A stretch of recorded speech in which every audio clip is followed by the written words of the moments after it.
ఓవెల్తో మొదలయ్యే tail words video సిరీస్లో మనం ఇప్పుడు ముందుకు వెళదాం. మన టెయిల్ వర్డ్ ABLE. దీని ఉచ్చారణ అవుతుంది ఏబల్. నా మొదటి పదం TARGETABLE.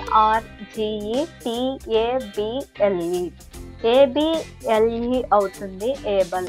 దాన్ని పక్కన పెడదాం. మిగిలిన పదాన్ని VC కాంబో నియమం ఉపయోగించి మొక్కలు చేసే ప్రయత్నం చేద్దాం. VC కాంబో వెతుకుదాం. నా మొదటి VC కాంబో AR, రెండవ VC కాంబో ET, మొదటి VC కాంబో VCC. కాబట్టి నేను C మరియు C మధ్యలో పదం విరుస్తాను. రెండవ VC కాంబో తర్వాత టెయిల్ వర్డ్ ఉంది కాబట్టి మొక్కలు చేయడానికి ఏమీ లేదు, అందుకే దాన్ని అలాగే వదిలేస్తాను. కాబట్టి పదం యొక్క భాగాలు TARGETABLE. టార్గెటబుల్.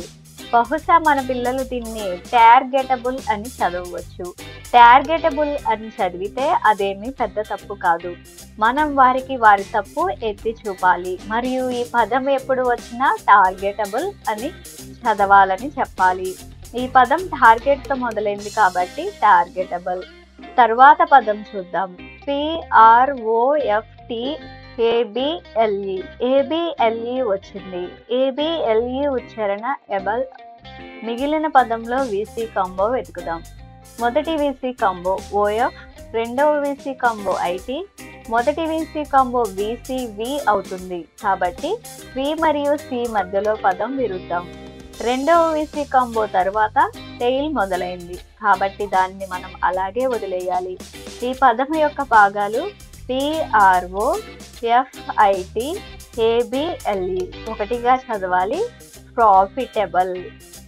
ప్రాఫిటేబుల్ అని చదవకూడదు, అలా మనసులో చదువుకోవాలి.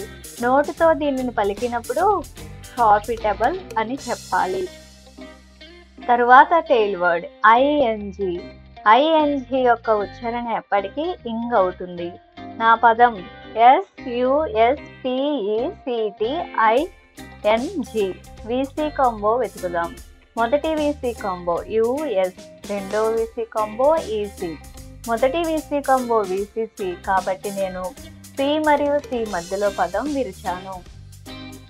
రెండవ VC కాంబో VCC కాబట్టి నేను C మరియు C మధ్యలో పదం విరుస్తాను. మొక్కలు చేసిన తరువాత నా పదం SUS, PEC, PEC, TING ఎలా చదవాలి? ఇంగ్ ముందు T వస్తే అవుతుంది టింగ్. కాబట్టి ఈ పదం సస్పెక్టింగ్. తర్వాత పదం ABSTRACTING. VC కాంబో ABAC, మొదటి VC కాంబో VCC. కాబట్టి C మరియు C మధ్యలో పదం విరుస్తాను. రెండవ VC కాంబో కూడా VCC కాబట్టి C మరియు C మధ్య పదం విరుస్తాను. నా పదం యొక్క భాగాలు ABF, STRAC, stock, TING, thing. చదివేటప్పుడు ఒక్కటిగా చదవాలి. అబ్స్ట్రాక్టింగ్. ఈ విధంగా మనం ఈ వీడియోలో ABLE మరియు ING టెయిల్ వర్డ్స్ కు సంబంధించిన కొన్ని ఉదాహరణలు చూస్తాం.